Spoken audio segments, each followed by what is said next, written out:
Ya, InsyaAllah pada malam ini kita akan mengupas tajuk yang ke-31, iaitu adab dengan guru. Ya, adab dengan guru pada muka surat yang ke-230. 230.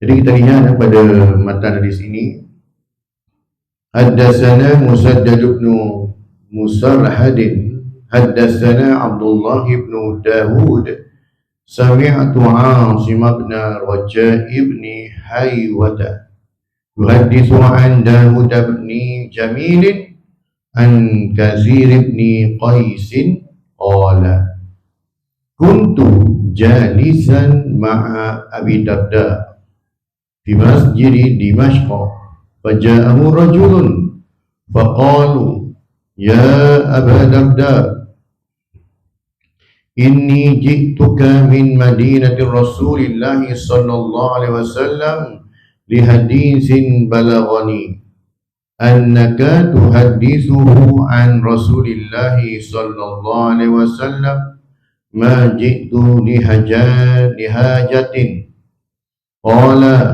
فإني سمعت رسول الله صلى الله عليه وسلم يقول وَإِنَّ الْعَالِمَ لَا يَسْتَغْفِرُ لَهُ مَنْ فِي السَّمَاوَاتِ وَمَنْ فِي الْأَرْضِ وَالْحِيتَانُ فِي جَوْفِ الْمَاءِ وَإِنَّ فَضْلَ الْعَالِمِ عَلَى الْعَابِدِ كَفَضْلِ الْقَمَرِ لَيْلَةَ الْبَدْرِ عَلَى سَائِرِ الْكَوَاكِبِ وَإِنَّ الْعُلَمَاءَ وَرَثَةُ الْأَنْبِيَاءِ وَإِنَّ الْأَنْبِيَاءَ لَمْ يُوَرِّثُوا دِينَارًا وَلَا دِرْهَمًا وَرَّثُوا الْعِلْمَ فَمَنْ أَخَذَهُ أَخَذَ بِحَظٍّ وَافِرٍ. Rawahu Abu Dawud. Maksudnya telah menceritakan kepada kami Musaddad bin Musarhad telah menceritakan kepada kami Abdullah bin Daud. Aku mendengar Asim bin Raja bin Haywah menceritakan daripada Daud bin Jamil daripada Kathir bin Qais. Dia berkata, aku pernah duduk bersama Abu Darda radhiyallahu anhu di Masjid Dimashq. Di mana Masjid Dimashq ni? Di Syria. Ya, di Syria ni lah. Ada pun tersebut Masjid Umawi. Ya. Jadi masjid ni sejarahnya ialah akan datang Nabi Isa alaihissalam, dia akan turun ke bumi menerusi dan menara Masjid Umawi ni, menara putih ni. Dia akan turun di situ pada waktu subuh. Dia akan solat subuh berjemaah. Dan riwayat sebut Nabi Isa jadi imam, tapi dalam riwayat sebut Nabi Isa dia akan jadi makmum kepada Imam Mahdi. Ya. Dan kita tuan-tuan, kita pun dah mana pergi situ. Kita dah baca ada hadis tentang bila mana Baitul Maqdis itu telah ditakluki, maka tunggulah kebinasan untuk Yasrib. Yasrib dia apa? Nama-nama bagi Madinah. Maksudnya lepas Baitul Maqdis ni, Yahudi ni, Lanatullah ni dia kuasai. Dia target apa lepas tu? Madinah. Dia target Madinah. Lepas Madinah hancur ni Rasulullah sebut dalam hadis. Ya. Jadi bukan dia teori ya. Ni Rasulullah sebut. Lepas dia target Madinah, Madinah dah hancur, dia akan target Konstantinopel. Bila Konstantinopel dihancur, maka akan berlakulah Perang Dunia Ketiga yang disebut sebagai Al-Malhamah. Kita dah baca dah hadis tu lah, kita kiamat tuan. Kita rujuk baliklah kitab tu. Ya. Jadi rupanya yang kita baca tu sedang berlaku sekarang lah. Apa yang Yahudi buat. Kenapa dibunuh terus orang Gaza ni, nak hapuskan terus dengan budak-budak semua. Dia hanya khususkan Gaza sebab dari Gaza tu dia tidak mahu melahirkan lagi pemuda-pemuda Hamas. Ya, di luar Gaza tu okey lagi lah, orang kata lah. Tapi penduduk Gaza tak boleh. Kita kasih clear semua. Sebab jangan ada lagi generasi yang akan menganggotai Hamas nanti. Jadi dia nak hapus daripada yang besar sampai kecil, yang kecil-kecil semua dia kasih clear. Jadi Rasulullah sebut, bila mana Baitul Maqdis telah dikuasai, maka tunggulah kehancuran Madinah. Ya.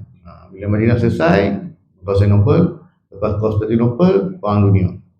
Jadi waktu itulah nanti baru Islam akan bangkit. Bila tuan-tuan tak tahu, tapi kita dah proses itu dah ada sekarang. Kita di mana ketika itu? Allah Ta'ala alam lah. Kita boleh cakap hari ni aku stand bersama dengan Imam Mahdi. Ya betul. Sebab Dajjal kita boleh nampak. Dan nampak dengan Dajjal esok tak tahulah kita kopiah ke mana, apa semua tak tahu ni lah. Tak tahu tak boleh jamin. Sebab yang jadi mengikut Dajjal pun kita dah baca dalam kitab kiamat tu, antaranya juga adalah bukan saja orang awam, orang-orang agamawan pun, orang alim pun ada yang akan jadi pengikut Dajjal. Jadi kenapa ya? Sebab imannya lemah. Itu je lah. Bukan pasal dia tak alim, tapi iman dia lemah. Dia pun ikut Dajjal juga. Ni Masjid Dimash ni. Lalu aku pernah duduk bersama Abu Darda radhiyallahu anhu di Masjid Dimash. Lalu datanglah seorang lelaki kepadanya dan berkata, "Wahai Abu Darda radhiyallahu anhu, sesungguhnya aku datang kepadamu dari kota Rasulullah sallallahu alaihi wasallam." Maksudnya lelaki ni datang daripada Madinah, pergi ke Dimash. Jaraknya lebih daripada 1400 km lah. Kalau kita naik kenderaan tuan-tuan, lebih nak ambil masa lebih kurang 2 hari. Ya, lebih kurang dalam 48 jam. Sebab daripada Jordan nak pergi Madinah pun dah ambil masa lebih kurang 24 jam. Ini jalan lurus tuan-tuan. Bukannya kita pergi macam kita pergi ke mana island tu, jalan bengkok ni lah. Ini jalan lurus ni, ihdinas siratal mustaqim ni. Ya, itu pun ambil masa dekat 24 jam tu. Kita naik bas ni, kami pergi dulu lah waktu pergi umrah, pergi haji tu kan. Naik bas kan, naik coaster kan. Duduk dalam bas tu orang kata dah habis gaya dah. Duduk macam ni sudah, duduk macam ni sudah, duduk telentang semua sudah. Driver bas Arab, dia bukan macam kita. Dia memang kuat, dia tak berhenti. Berhenti isi minyak kejap, jalan lagi dah. Kita dalam bas tu dah macam ni, dah habis lemah kan. Ya. Ini. Jadinya lelaki ni dia datang dari kota Madinah semata-mata kerana sebuah hadis yang sampai kepadaku bahawa engkau, yakni Abu Darda, meriwayatkannya daripada Rasulullah SAW. Dan tidaklah aku datang kecuali untuk itu. Inilah sahabat. Datang semata-mata nak dapatkan satu hadis je. Bukan nak pergi shopping, bukan nak ada tujuan lain, tak ada tujuan lain. Semata-mata itu sahaja. Jumpa Abu Darda, nak minta nak pengesahan satu hadis ini, dah dapat pengesahan, dia balik. Abu Darda radhiyallahu anhu berkata, aku mendengar Rasulullah SAW bersabda, orang yang berilmu akan diminta keampunan oleh penduduk langit dan bumi hinggalah ikan yang ada di dasar laut. Kelebihan seorang alim berbanding ahli ibadah seperti keutamaan rembulan badrun. Badrun ni bulan penuh. Yang kita nak tengok hari Ahad ni hilal, anak bulan. Ya, anak bulan. Jadi tahun ni kata Tok Mufti ada hari Syah. Dan kemungkinan kita puasa awal ataupun kita puasa ikut pada kalender nanti, tunggulah. Ya.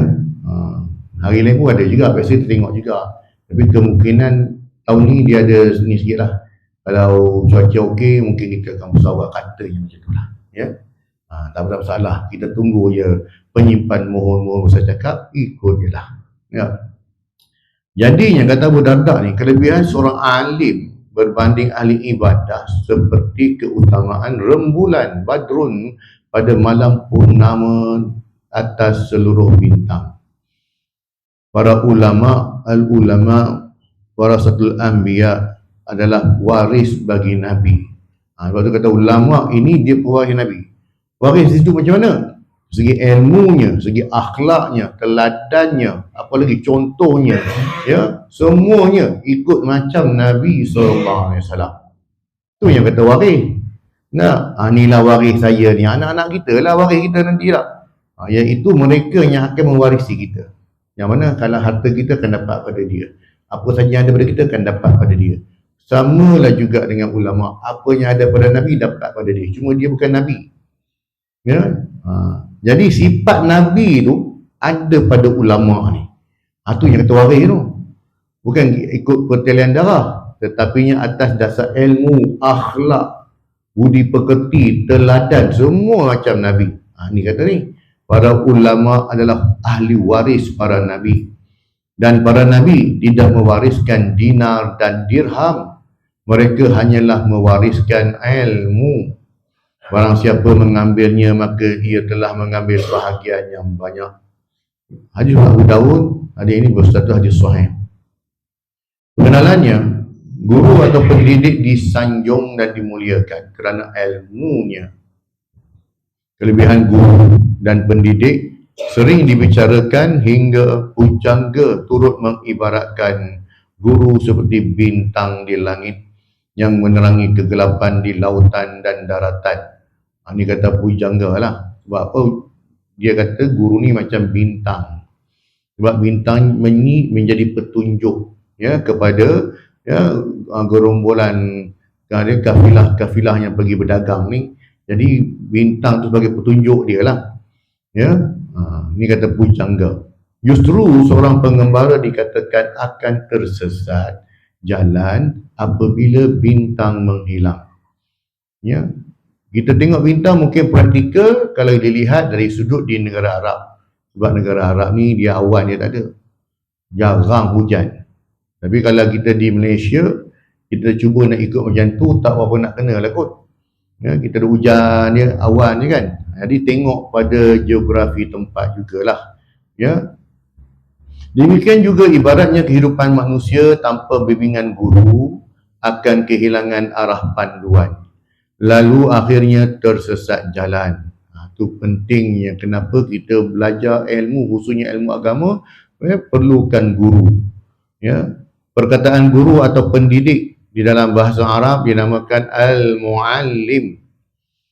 Dalam lisan Arab, perkataan al-muallim berasal daripada ilmu, al-ilmu, dan fi'ilnya ialah alima. Ilmu adalah lawan bagi kejahilan.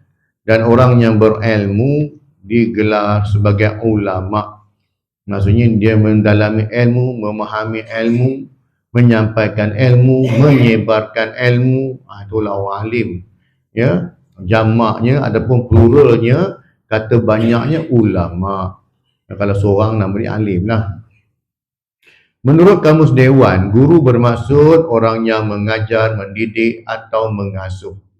Pendidik atau guru di dalam Islam ialah sesiapa sahaja yang bertanggungjawab terhadap perkembangan anak didiknya. Dalam Islam juga, orang yang paling utama atau bertanggungjawab dalam mendidik adalah ibu bapa. Sebab itulah ibu bapa adalah guru pertama kepada anak-anak. Sebab itulah kenapa ibu bapa perlu tunjuk contoh teladan yang baik kepada anak-anak. Jangan dia kata, yang aku hantar kau pergi sekolah, kau belajarlah rajin-rajin, pandai-pandai lah kau anak. Tapi di rumah, mak ayah tak tunjuk teladan yang betul. Teladan yang baik.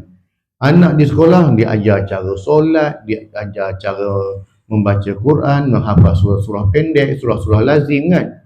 Masuk balik rumah, mak ayah pun tak semayang. Kan? Jadi budak pun jadi confused. Macam mana ni? Aku pergi sekolah, ustaz ustazah ajar semayang. Balik rumah mak ayah tak semayang. Macam mana aku nak semayang? Kan? Tu yang kadang bila cikgu tanya semayang tak? Tak semayang. Kenapa mak ayah tak semayang? Mak ayah tak semayang, aku semayang lah. Tak nak lah, malu. Malu. Sebab apa dia semayang nanti takut kena mengelih ke? Takut kau kena peli dengan ayah ke? Ustaz.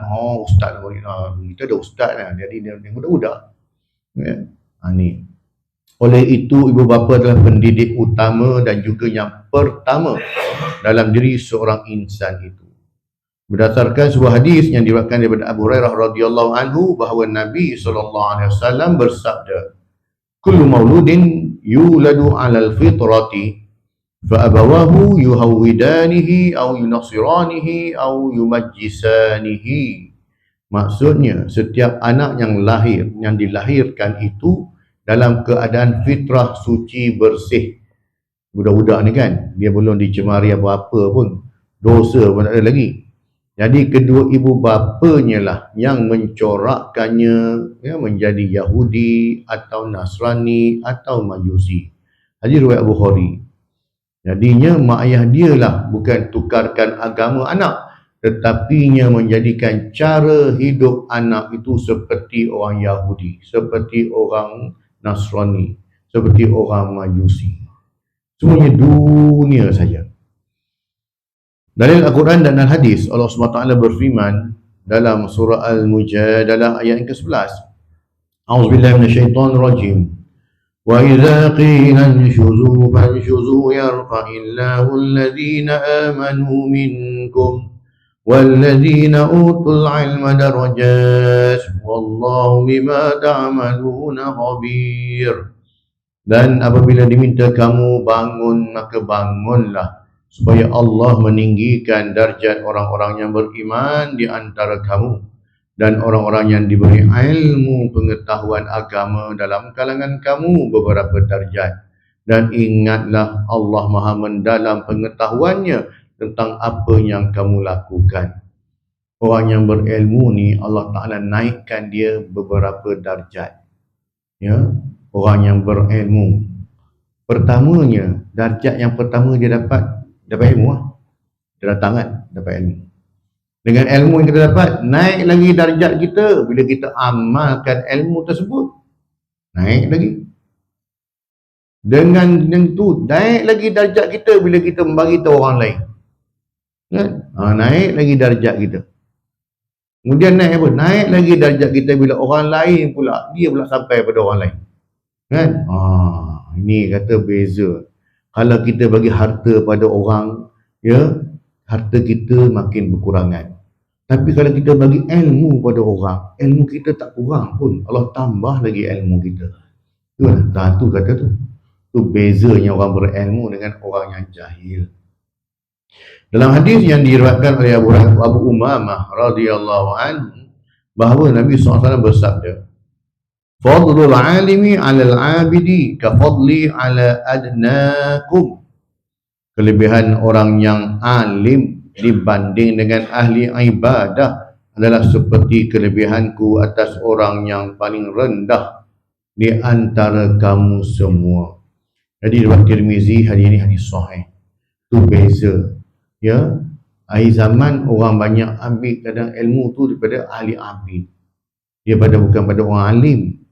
Ya, orang alim ini dia sampaikan ilmu di kitab lah. Dia sebut nama-nama ulama, sebut tu sebut ini. Tapi kalau ahli abid ini kita ambil berdasarkan apa?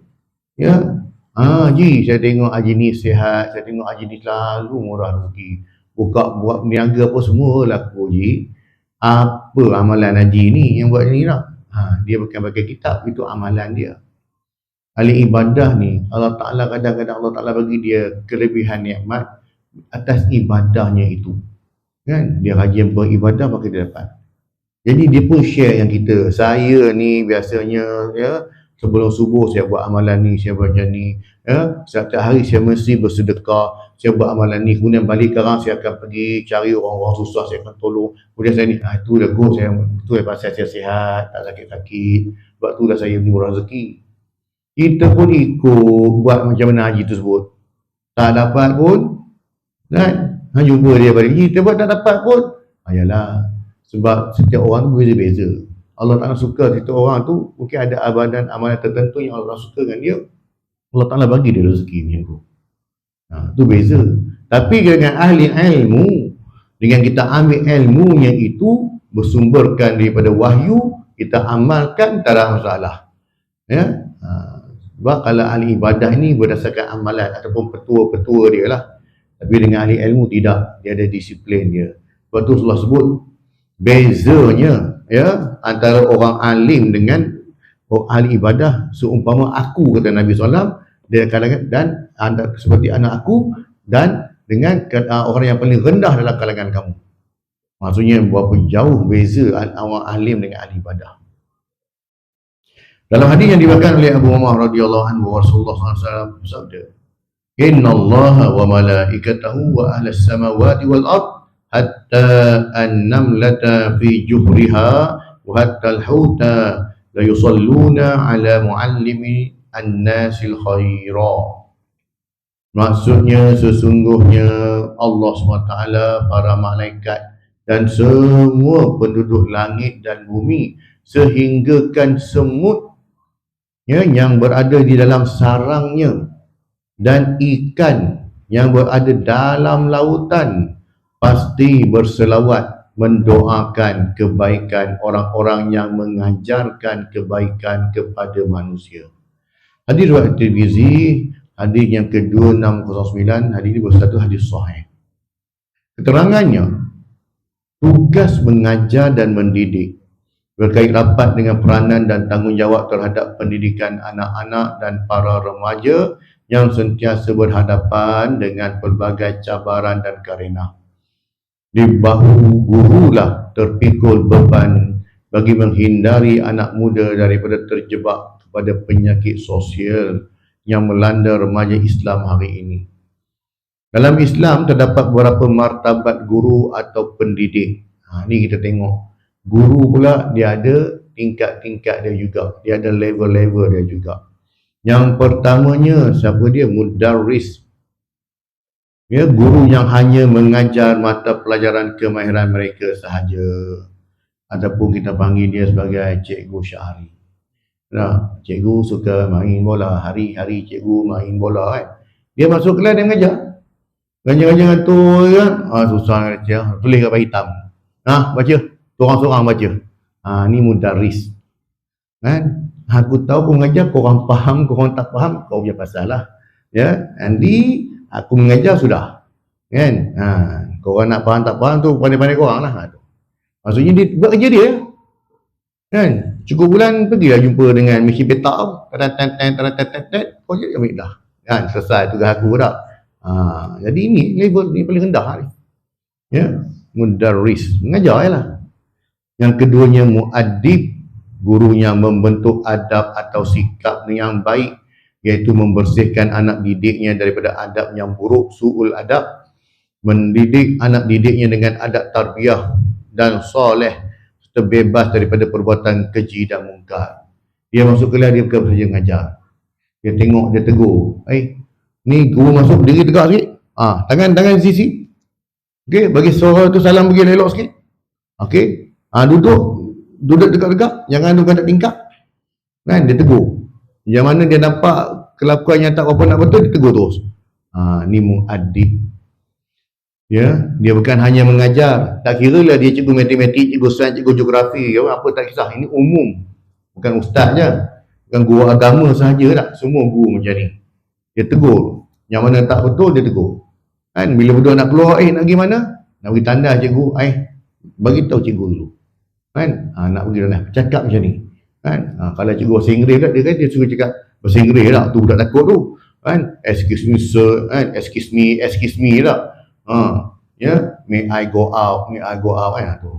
Latih dia. Jadi maksudnya dia mengadapkan budak tersebut. Yang ketiganya murabbi. Guru ni dia yang mendidik, memelihara, mengasuh, mentarbiyah anak didik menjadi manusia yang berilmu, bertakwa dan beramal soleh. Bukan sekadar dia mengajar dalam kelas, bukan sekadar dia mendidik. Ya, dia juga tanya balik. Tadi yang saya ajar tadi tu, ya, kalau macam agama dia tanya, lepas semayang lah. Kan? Okey, kita punya semayang ni, rumah semayang lah. Kan? Okey, kenapa tak semayang? Dia akan tanya. Dan dia akan bagi solution. Bukan sekadar dalam kelas je dia belajar, tapi dia akan repeat, dia akan follow sampai ke rumah. Ya, murabbi ni. Dan dia bimbing lagi pula. Ni tingkatnya keempat. Ya, mursyid, guru yang menyampaikan ilmu dan menunjukkan jalan yang benar. Bukan sekadar dia mengajarkan ilmu, dia mendidik budak, dia mengadapkan budak, dia juga tunjuk contoh yang baik. Kadang-kadang setengah cikgu dia mengajar budak-budak, murid-murid ni lah. Kamu yang saya ajar ni yang baik kamu ambil lah. Tapi panggil saya jangan ikut. Ya, dan cikgu tak semayang ke, atau cikgu tu merokok ke tak. Dia cari mana-mana pot dalam sekolah dia merokok. Yang saya ajar ni ikut. Yang saya punya perangai kau yang ikut tau. Jadi ambil ilmu yang saya ajar je. Tapi jangan ikut saya lah, saya ni bukan betul sangat pun kan, gitu.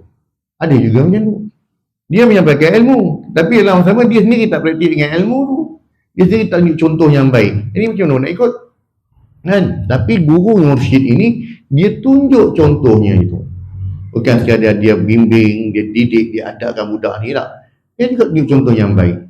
Ni level yang keempat. Dan level yang paling tinggi ni muallim, guru yang bukan sekadar mengajar mata pelajaran mereka tapi turut menyampaikan ilmu-ilmu lain. Dia mengajar sains tapi dia kaitkan dengan agama. Dia mengajar matematik kaitkan dengan agama.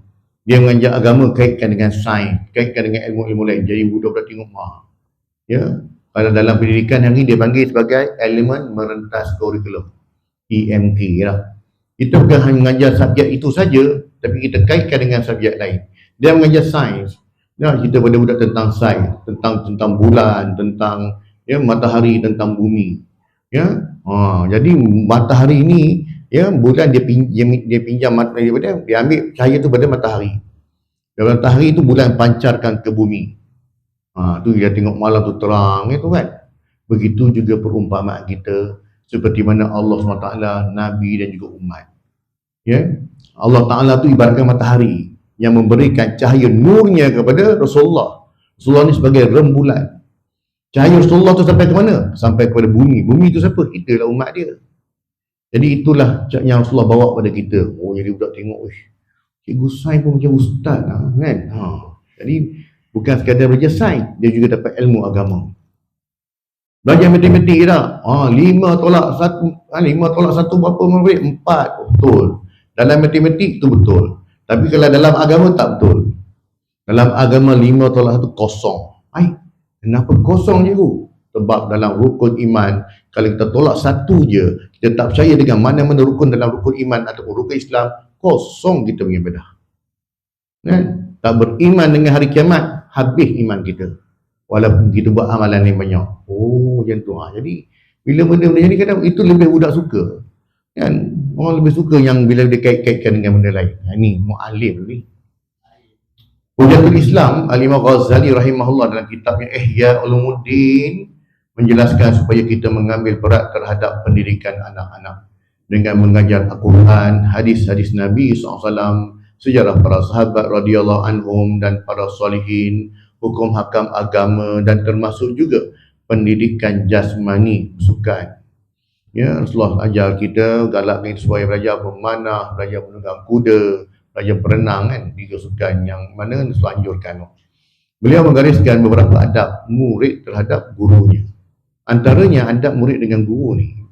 Yang pertama, mendahulukan salam kepada guru dan bersalaman dengan mencium tangan sebagai tanda penghormatan yang ikut pada jantinanya itu sebagai penghormatan. Ini sebenarnya untuk mana murid-murid yang mana murid muda pada kita tak. Kalau macam lebih tua ni kadang tak apa nak sesuai. Bukan tak sesuai macam mana tuan-tuan. Mungkin pada kita hormat guru tu muda pada kita, kita pun cium tangan dia. Kita tak ada masalah. Tapi yang masalah siapa? Guru tu bermasalah. Kalau lama-lama takut timbul sifat ujub. Kan? Kita budak-budak salam cium tangan tak ada masalah, budak-budak. Tapi bila orang tua tu kan, dan takut bimbang. Sebab tu kalau Tok Guru ni Aziz guru ni dia sendiri tak suka. Tangan dia dicium pun dia tak suka. Syekh Ramadan Abuti pun dia tak suka. Orang alim kan selalu kita tengok kan, dia punya kata-kata lah. Dia tak suka orang cium tangan dia. Ya? Sebab dia kata apa? Engkau cium tangan aku, Syekh Ramadan Abuti dia kata, engkau cium tangan aku kau sebab kau pandang aku mulia ke tak? Tapi kau tak tahu apa dosa-dosa aku kan, yang buat aku pun tak tahu. Jadi pada engkau kau nampak aku mulia, tapi pada aku tahu kelemahan diri aku. Tu Syekh Ramadan Abuti dia tak nak orang cium tangan dia. Ya? Kalau macam Tok Guru ni Aziz pun sama. Ada orang nak cium tangan dia dalam video, dia nak tampar kata. Kan dia tak suka. Sebab apa? Dia bimbang, takut-takut ada sifat ujub tu je. Ya. Bagi orang yang kata okey, saya tak ada masalah orang cium tangan pun sampai cium, tu pulang. Itu masing-masing. Ya. Tapi kalau macam Tok Guru dengan Syekh Ramadan Abuti tak nak. Kan? Dia bimbang, takut-takut ada ujub. Yang ketiganya, jangan bercakap sekiranya, yang kedua, jangan banyak bercakap di hadapan guru. Yang ketiga, jangan bercakap sekiranya tidak ditanya. Yang keempat, jangan bertanya melainkan jikalau diizinkan oleh guru. Yang kelima, jangan menyangkal kata-kata guru. Ya, maksudnya dia menyangkal tu bukan atas ilmu. Ini biasa tuan-tuan kalau tengok di negara Arab. Kalau saya belajar dalam kuliah tu budak-budak Arab macam tu. Kadang-kadang Syekh ni pun marah ada. Padahal budak Arab tu bukan dia reti sangat pun, tapi saja dia nak kata dia ada musyarakah kan. Yang keenam, jangan mengumpat pelajar lain, orang lain lah. Ya. Jangan berbisik di hadapan guru, ya, sebab dia boleh menimbulkan prasangka. Yang ke-8, jangan berpaling kiri dan kanan, tidak fokus, maksudnya tak tidur diam lah. Ya. Yang ke-9, jangan menyoal semasa guru kepenatan. Ini yang digariskan oleh Imam Al-Ghazali. Yang ke-10, berdiri apabila guru bangun, ketika guru keluar dan masuk, ya, sebagai hormat, ya, pada guru tersebut. Adab jugalah. Yang ke-11, dengar dengan khusyuk ilmu yang disampaikan walaupun diulang 1000 kali. Benda yang sama, ya, diulang-ulang. Memang betul, sebab kita manusia ni memang kena perlu ulang-ulang pun, baru boleh masuk. Yang ke-12, rujuk guru dalam memilih ilmu. Tengok.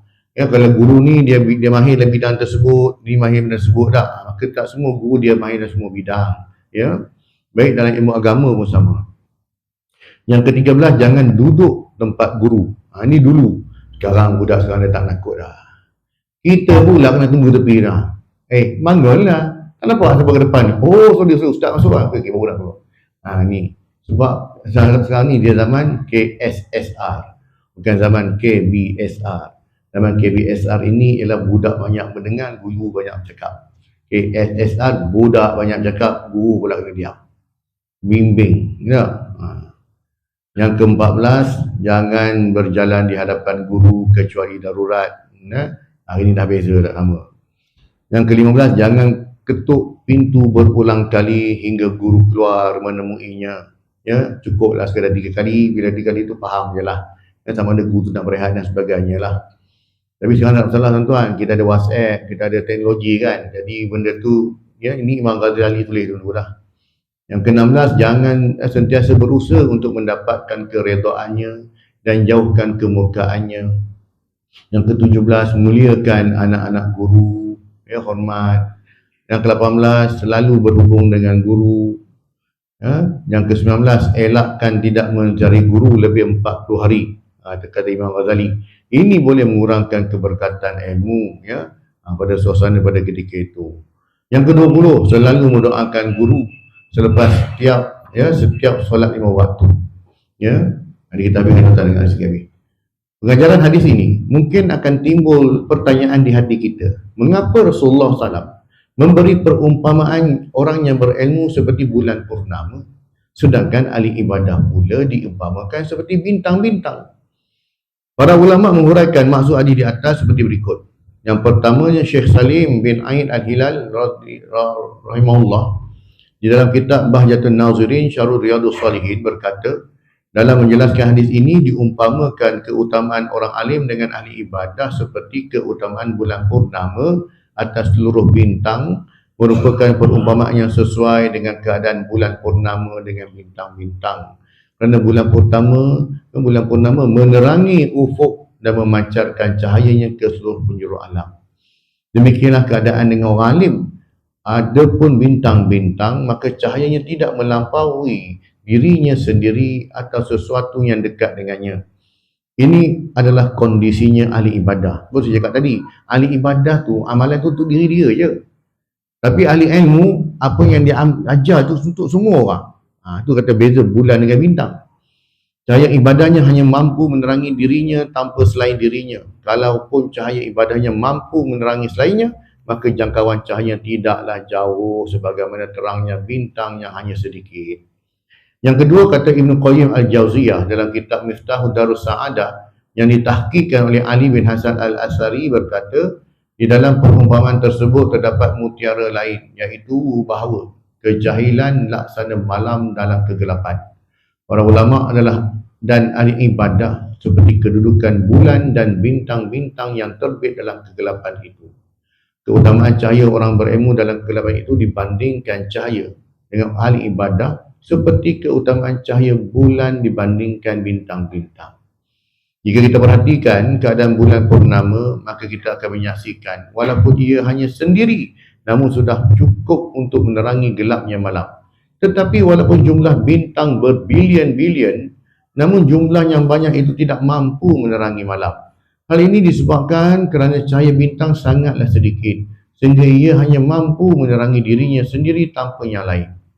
Ketiganya, kata Al-Qadhi Iyad, menukilkan pula dalam kitab Tuhfatul Ahwazi, berkata, Nabi SAW mengumpamakan orang yang berilmu dengan bulan, ahli ibadah dengan bintang-bintang kerana kesempurnaan ibadah, dan cahayanya tidak akan melampaui dari ahli ibadah tersebut, sedangkan cahaya orang berilmu akan terpancar kepada yang lain. Orang yang berilmu akan menjadi berkah walau di manapun dia berada.